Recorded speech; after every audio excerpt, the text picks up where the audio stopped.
Witam wszystkich. Będąc na giełdzie w Nijmegen, udało porozmawiać mi się z Jürgenem Sproherper, czyli osobą, która w tym momencie wydaje mi się, że jest jedyną osobą odpowiedzialną za testy genetyczne w Europie.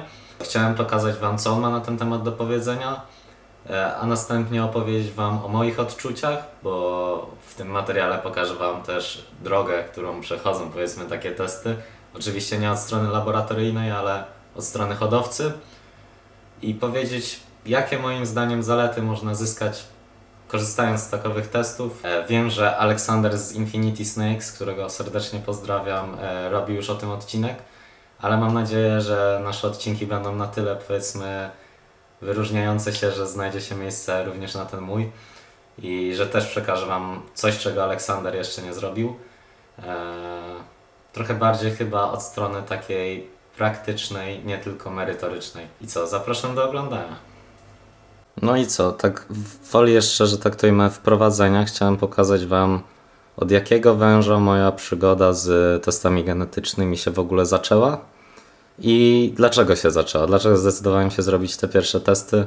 A więc jest to wąż zakupiony jako double head, ale po rozmowach z hodowcem okazało się, że może mieć on również trzeciego heta na odmianę Ultramel.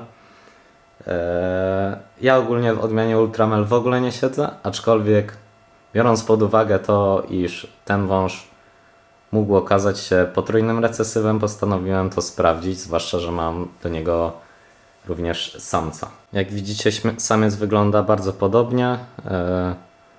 Również jest on, że tak to ujmę, wizualnie normalem, aczkolwiek no ma tego double heada w sobie.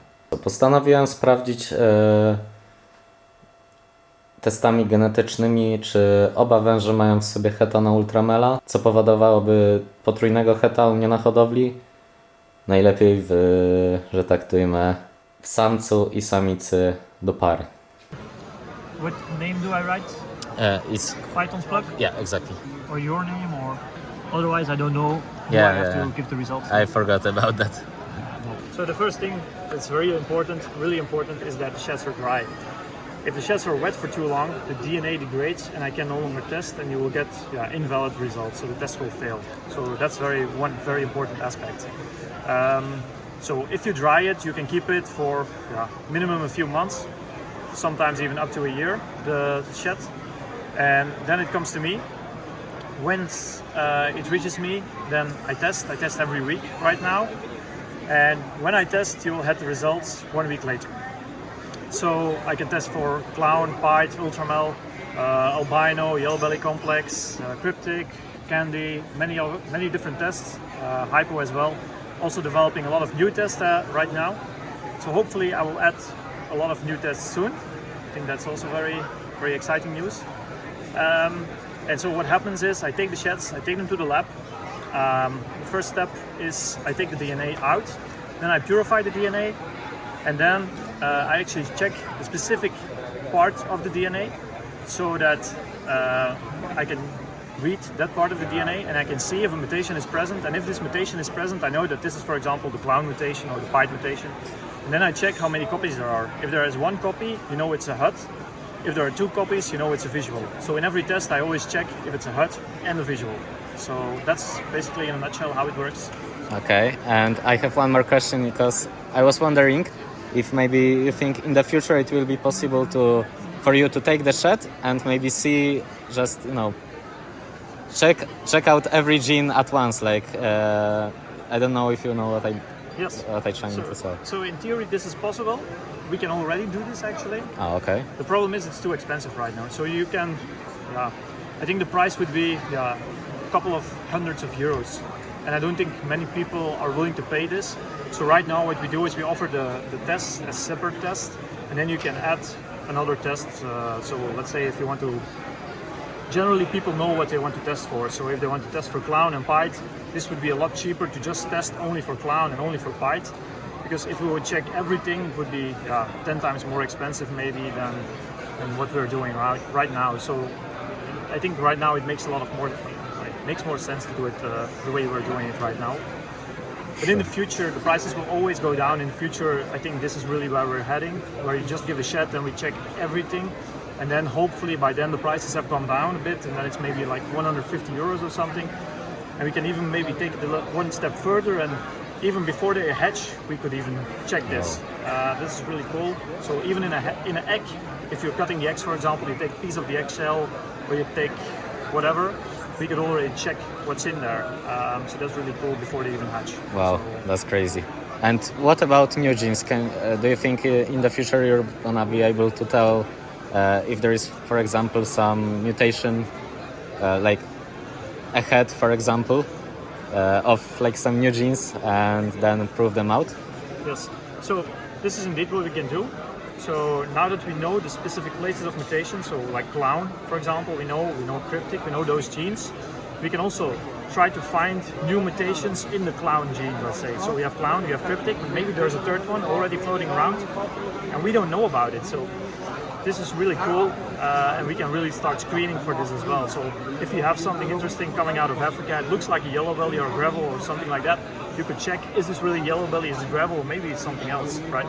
So I think in the next couple of years, this is also something that we will start doing, and then what we also will do, most likely, is have a lot of new genes, hopefully really cool ones, because even though sometimes there is a mutation and genetically it looks very interesting, maybe visually it doesn't look that interesting, but okay, we'll have to see. But I'm very sure that we will discover new genes, new morphs like this very soon, actually. So that's really cool. Yeah, thank you very much. Sapphire, yellow belly, redhead. No i co? Od momentu Nijmegen minął około miesiąc. Dostałem wyniki na maila i chciałem Wam pokazać, jak mniej więcej wygląda ta kartka, co do niej dostajecie za informacje. Jeżeli ktoś sobie chce przeczytać, w jaki sposób to działa, jeżeli chodzi o interpretację, to można sobie właśnie teraz zapauzować.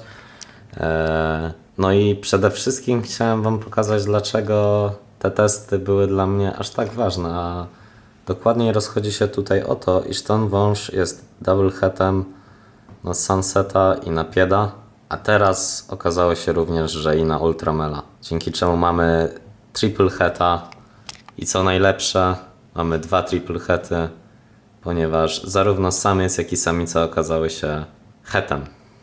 Także jak się pewnie możecie domyślać, moje szczęście, kiedy zobaczyłem te wyniki, było ogromne.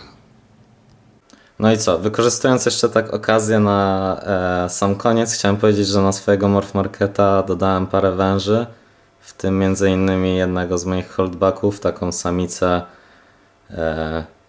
Lesser Fire Enshi Hurricane.